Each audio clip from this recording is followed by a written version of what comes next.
back to another video with some motivation for students. So welcome back, welcome back. Today we have a very special guest in the building, Mr. Mike.D. Just please introduce yourself today to everybody. State your name, your age, your profession, and then we're gonna get straight into what we'll be talking about for today. All right, so what's going on, everybody? My name is Mike.D. I'm a professional portrait and events photographer based in Atlanta, Georgia. I also have a coaching business, so I help other entrepreneurs, other creative entrepreneurs learn about the ABCs of photography, which is the art, the business, and connection. And that's pretty much the gist of it. I enjoy connecting with people, and photography is the tool that I use to do that. And I help being able to empower other people to have the ability to do the same. And I love that too because I'd say with talents, we can't be selfish with our talent.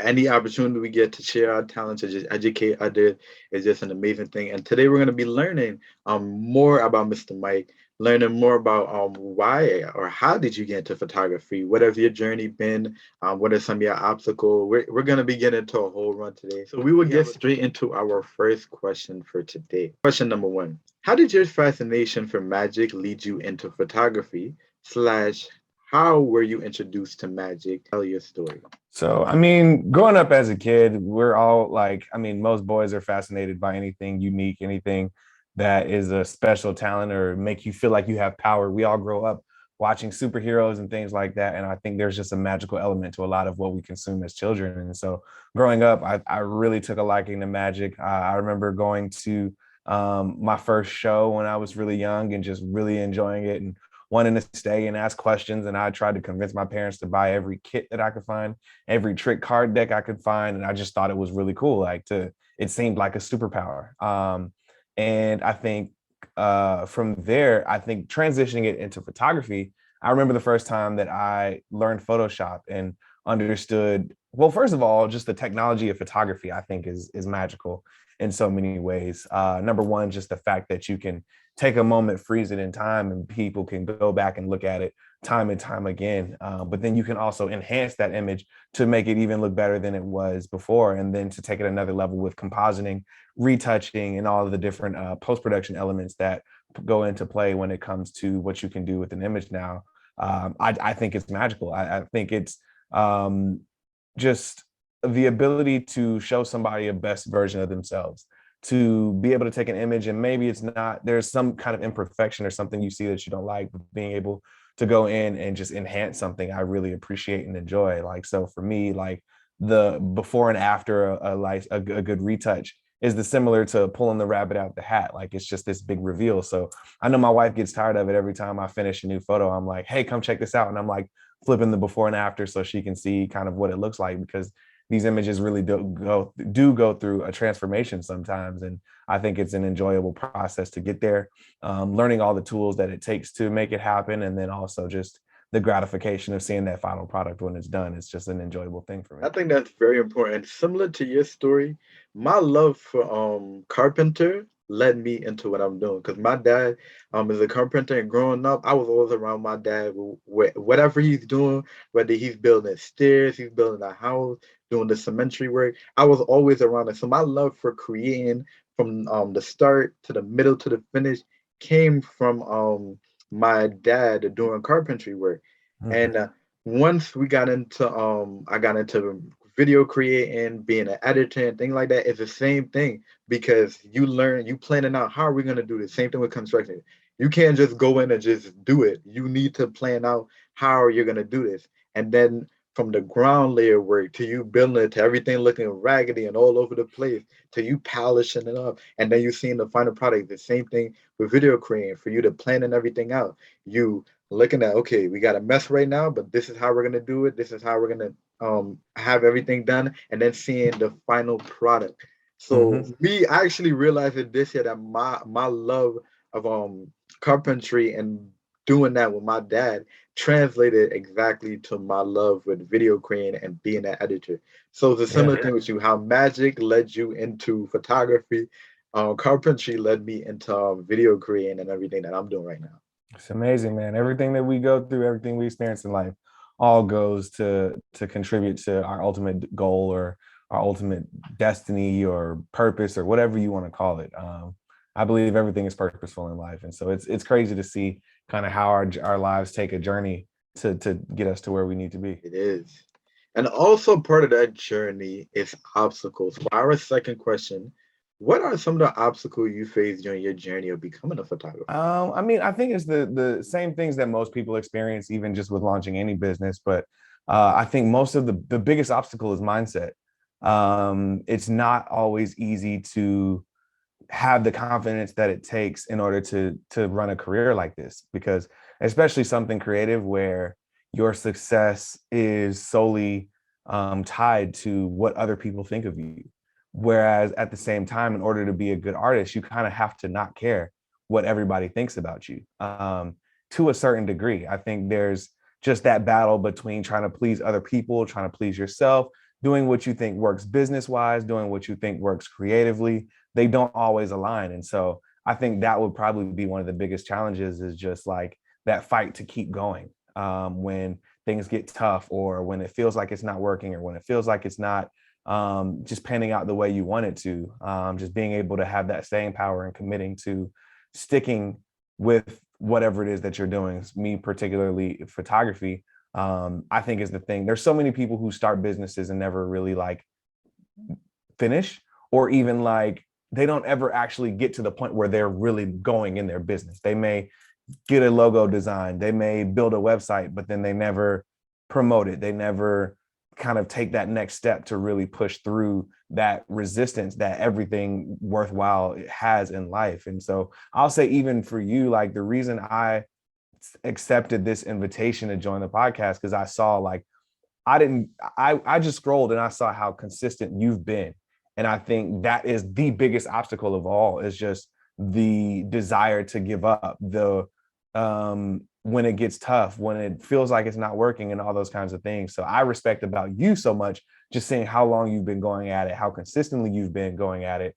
I think that is the biggest indicator of success. And so I respect that a lot in you. And that was the reason I wanted to kind of come and have this conversation today, because I know how hard it is to just maintain focus and stick with whatever it is that you're doing. I thank you so much for that. That's been a key thing with my journey. Consistency. I've lacked consistency so much throughout these 6 years, because I've been doing Mhm. this for the last 6 years. I've lacked consistency so much, where period where I'm doing good, but then I stop. But then I was like, during the pandemic, I was like, you know what? You can't be Pick doing back this. up. You can't be doing this. Like, we gotta be consistent. And now, only time I take days off is if I gotta do like a mental break, or like I physically just can't put out content that week. I Hmm. let those two my reasons why I don't post. It cannot be no other reason why. Either I'm lazy and I'm not trying to shoot. I'm like, nah, we got a job to do. Like, we Yeah. got a job to do. So I got a I'll friend that make sure. speaks a lot of times about like business, and it's like they say Coca-Cola never takes a day off. Can you imagine if 3 days out the week Coca-Cola was not in any store? Pepsi would take over instantly. It's the same thing. Like, business don't care about your feelings. Business doesn't care about, how you feel emotionally, physically. You got to show up and show out if you want to really be a business that's going to work and thrive. And so, yeah, I mean, consistency is like the biggest thing that I preach, because I think that's what separates hobbies from businesses a lot of times. Definitely. And while we're speaking about consistency and how you have been consistent for over these years of being a photographer, what does it feel like to be a photographer? Like, what does it feel like to do a job you absolutely love that came from your love of magic? Like, how does that feel to go to work every day knowing that you're doing something that you're passionate about, that you love? I will say photography saved my life, um, because I went through that. I had multiple jobs before I was in photography full time. I was in marketing. I worked for agencies. I worked for corporate organizations. I worked for startups. I jumped all over the place trying to find something that I could be passionate about. And no matter how good of a job I had, I couldn't be passionate about somebody else's career. I couldn't be passionate about, anything other than what I wanted to do and what meant something to me and what mattered. I think now more than ever, like, I'm able to connect with so many people. The thing I hated most about my full-time job was that I was around the exact same people all day, every day. Now, the best thing about photography is that I meet new people all the time. It puts me in position to connect with so many people. And that is just the most valuable thing in the world. And it brings me so much joy. So I would say, beyond being a photographer, because being a photographer is my dream job, but it's not everybody's dream job. But I would say in general, being able to run your own business, doing something that you chose to do, it's a totally different experience that I want everybody to have the chance to experience, because I think that's what we're made for. I think we're meant to all have some area of leadership that we can kind of run and do our own thing instead of being chained to a job or chained to somebody else giving us an opportunity, but us creating opportunities for ourselves. And so it's there's a freedom that I appreciate and enjoy.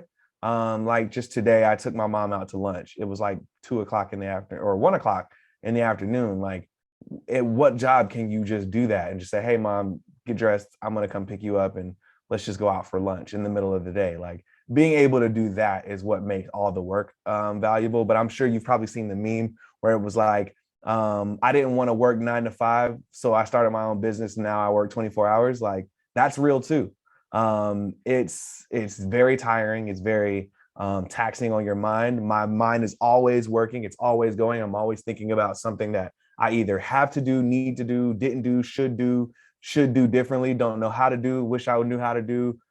There's just a lot to think about. So it's not easy by any means, but it's worth it.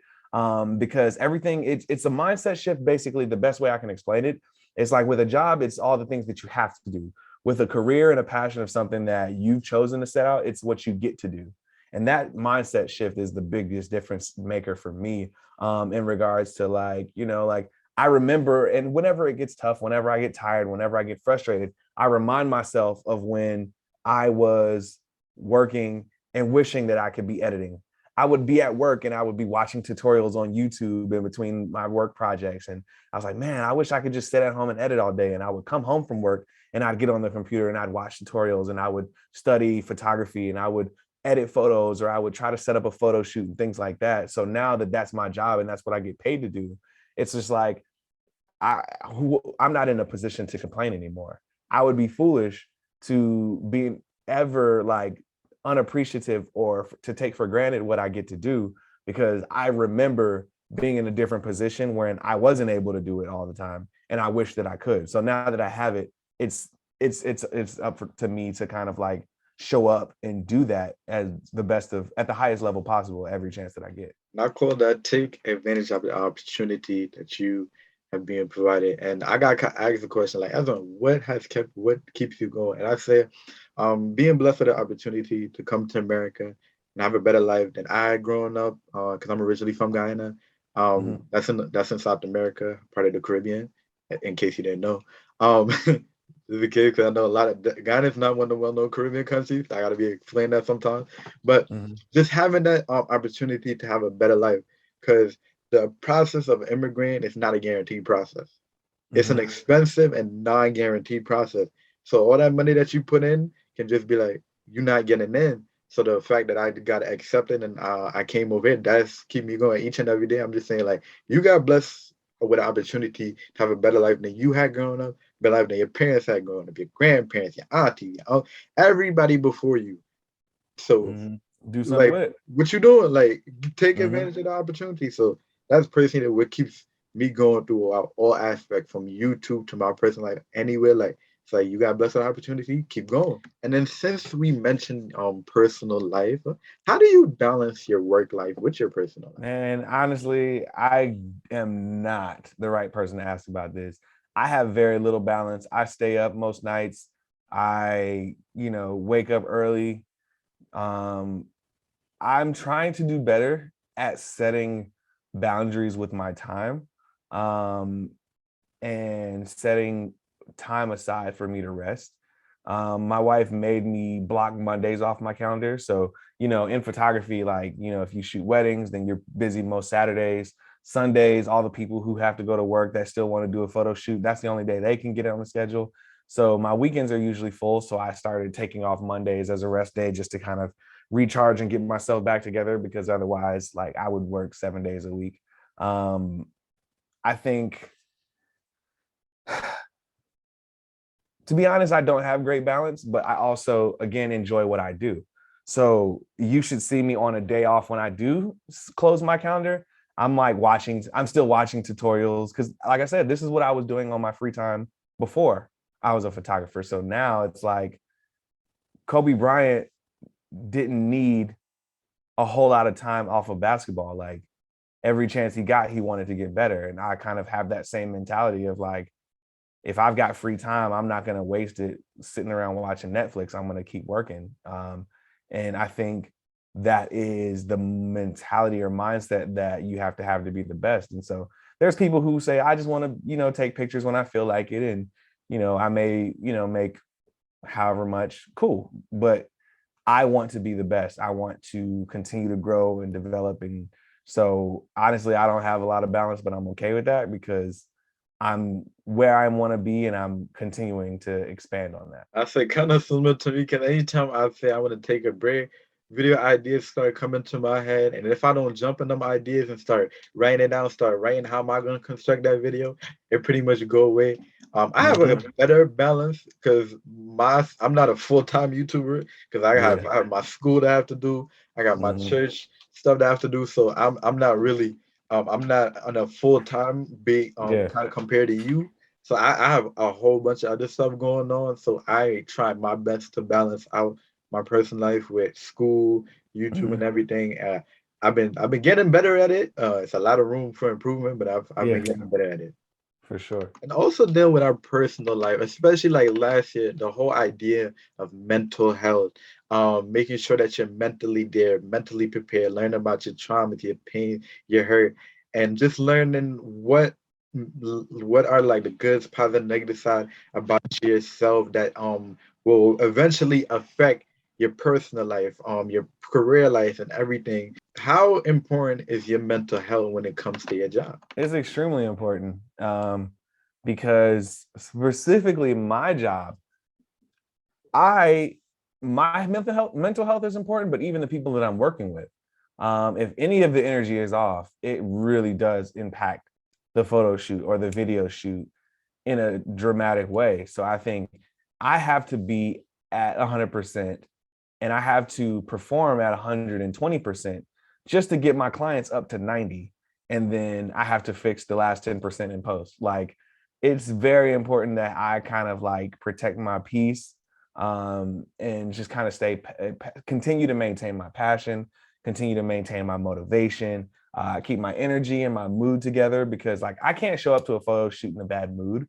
I can't show up to a photo shoot sad or acting shy because like the client is shy, the client is uncomfortable, the client is nervous about what's going on, and it's my job to like make them comfortable and reassure them that I've got things under control, that I'm a professional that can handle the situation and that they're in good hands. And so if my mental health is off, then I'm not going to be able to perform at my best, and that's going to negatively impact my business. So just like I was saying earlier, Coca-Cola doesn't care about your feelings. Like your business needs to run with or without you. And so in order to be able to perform at the best level, it's very important to keep my mental health in shape so that I'm able to do what I need to do. And a follow-up question: what do you do to like attend to your mental health?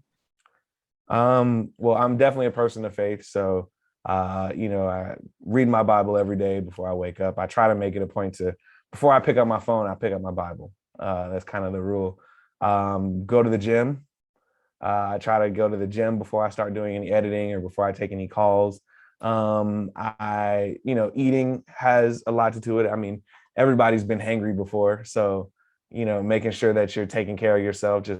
And I'm not the best at this. My wife helps out a lot in this area of like, oh, like you got a full day tomorrow. Make sure you stop and grab something to eat, or she'll pack a lunch for me before I go on a wedding day or things like that. But then also, I think a big key is just making sure that that you are just being aware and honest with yourself and like really taking the time to check and make sure that you're good. Because I think it's so easy to get like just go with the flow and not even realize that you might be being impacted more negatively than you realized. And so setting boundaries is, I think, is another big key. Just in order to protect your mental health, like there's got to be times when clients can't reach you. There's got to be times like I don't take phone calls before 11 a.m. And that sounds crazy, but like that's my office hours start at 11 a.m. So if somebody were to call me at 8 o'clock, I remember at my last full-time job, that was one thing that annoyed the crap out of me. Like I'd be asleep. It'd be 7:30 and somebody from my job will call me and want to talk about presentations and meetings and stuff. And I hated that because I'm like, I haven't started my day. Like I haven't gotten a chance to pray. Like I cannot be bothered with whatever this is. And so it's just like, in order for my brain to wake up and function at its peak capacity, I need to be awake and aware and alert. And so that comes down to setting those boundaries to where you can't schedule a call with me super early in the morning. You can't just book a session without talking to me first, so I know what I'm getting myself into. And even to the point that like, I've had people book me for photo shoots and say, yeah, we're going to be at a studio. We want you to come through and get, footage of this artist. But then I pull up and it's just like a random house in the middle of nowhere. I immediately refunded them their money and went back home because I was like, this looks like a super sketchy situation that I'm not going to put myself in. And like, I care more about my safety and my health and protecting myself rather than this job. And so it's things like that, just, checking in with yourself, being aware of what's going on and being willing to make decisions with your best interest at heart is important because you have to prioritize yourself or nobody else will. Definitely very important that you're attending to your mental health because especially like in our community, it's not too much of a big thing that is taught, that is done. So I'm just happy that you have your foundation, have your way that you go about it. I'm glad it's a healthy way too because it's so much unhealthy way to attend to yourself, to your mental Oh, health. 100%. So I'm just so glad that you have a healthy way. And then something that I do is that after 11 o'clock, my phone is on do not disturb. You Oh will yeah. Oh not be yeah. able Do to not reach me disturb is a after great 11 thing. o'clock. You will not be able to Mm-hmm. reach me after 11 o'clock. Whether text, emergency, whatever, you just can't reach me. And I had to do that because like sometimes you get those calls, like somebody call you like 1, 2, somebody call you 11 or 12, where it's like I'm not trying to speak to nobody right now. Yeah. I'm just trying to either just do what I'm doing or like just go to sleep. So that's Mm-hmm. something that I had to implement it in my life. Like after 11 o'clock at night, my phone goes on do not disturb. Yeah. I love that feature. Like I definitely have that set too. Um, and where it's just like, all right, it's shutdown time. And then even in the mornings, like again, you can't, my phone doesn't answer pick up calls until like 10:30. This is the end of the video. If you guys haven't already, like the video, subscribe if you're new. Please turn on your post notification. That way, anytime I upload, YouTube will send you a notification. This is Motivation for Students. I'll see you guys in the next video. Bye.